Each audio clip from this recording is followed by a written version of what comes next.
तसं आपण देवासारखं वागायचं. देवाच्या जवळ जाणे म्हणजे देवासारखं वागणं. ज्ञानेश्वर महाराज म्हणतात ना, देवाची द्वारी उभा क्षणभरी तेने मुक्तिचारी साधिला. देवाचं दार म्हणजे देवासारखं.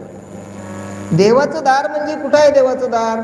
देवाचं दार म्हणजे ही इमारत, म्हणजे आपलं शरीर म्हणजे ही इमारत आहे.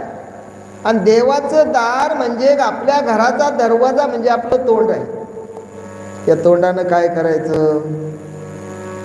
फड फड फड याला त्याला त्याला त्याला बोलत राहायचं, याच्याशी भांडत राहायचं, त्याच्याशी नाही. मग काय करायचं ह्या तोंडानं? मुखी मंत्र पंचाक्षर धन्य धन्य ते शरीर. मुखी मंत्र पंचाक्षर. पंचाक्षर म्हणजे ओम नमः शिवाय. या मंत्राचा जप करायचा. हरिपाठामध्ये सांगितलं, अजपाजपणे उलट प्राणाचा येथेही मनाचा निर्धार असे. पाद्य स्नान समर्पित केल्याच्या नंतर रुद्र गायत्रीला अर्ध्य द्यायचं. महामृत्युंजय मंत्राचं बघा, एवढ्यामध्ये मंत्राचं पाठ करून आचमन करायचं. आता तो मृत्युंजय मंत्र मी तुमच्या काही मंडळीकडे लिहून देणार आहे. लिहून दिल्याच्या नंतर तुम्ही काय करा, तो सगळ्यांनी पाठ करा. ज्याची इच्छा असेल ते इथं लिंगाष्टकची पाटी इथं लावा. एखाद्याची इच्छा असेल तर एखादा भक्त येईल महादेवाच्या मंदिराच्या ह्या सभा मंडपामध्ये बसला, ते लिंगाष्टक वाचल. ब्रह्म मुरारी सुरचित लिंगम निर्मल भाषित सुशोभित लिंगम जन्मज दुःख विनाशक लिंगम तत्प्रणमामि सदा शिवलिंगम. ओम नमः शिवाय. ओम नमः शिवाय. ओम नमः शिवाय. ओम नमः शिवाय. आणि काही ऐसे करावे, सुखाचे मळे पिकवावे, आमूलाग्र नासून जावे विघ्न बाधा.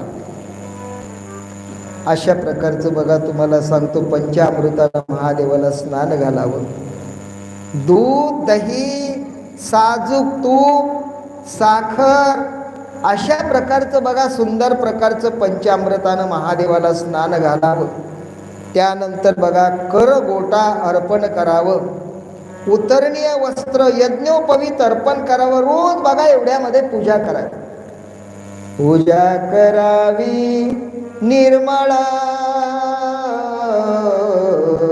होय सुखाचा सुखाळ. निर्मळ मनानं पूजा करायची.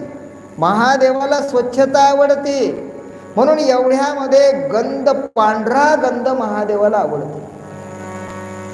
महादेवाला पांढरी फुलं आवडते. बाकीचे फुलं तुम्ही वाहायचे तर वाहू शकता, पण आवड त्याची सांगतो. गंध कुठला? पांढरा शुभ्र. एवढ्यामध्ये आणि एवढ्यामध्ये अक्षता व्हायच्या. आता अक्षता कशा व्हायच्या हे बी माहीत नाही का महाराज आम्हाला? तुम्ही सांगायला चालले अक्षता कशा व्हाव. डब्यातून तांदूळ घ्यायचे महादेवाला व्हायचे नाही. मग काय करायचं? ते निवडायचे, त्याच्यातून तुटलेले तांदूळ बाजूला काढायचे. अखंड मंडळाकार व्याप्तयेन चराचरम तत्पदम दर्शिदेन पंथा तस्मै श्री गुरवे नमः. मल्लिकार्जुन भगवान की जय. अखंड तांदूळ त्याच्यातले घ्यायचे. काय 4-5 तांदूळ असले तरी पुरं, पावशेरभर लागत नाही. म्हणून एवढ्यामध्ये अशा प्रकारचं फूल अर्पण करावं, धूप अर्पण करावा, उदबत्तीनं ओवाळावं, डाव्या हातानं घंटा वाजवावी, नैवेद्य दाखवावा, निरंजनीनं ओवाळावं. शिवद्वारी उभी संताची मंडळी ती माझी दिवाळी आनंद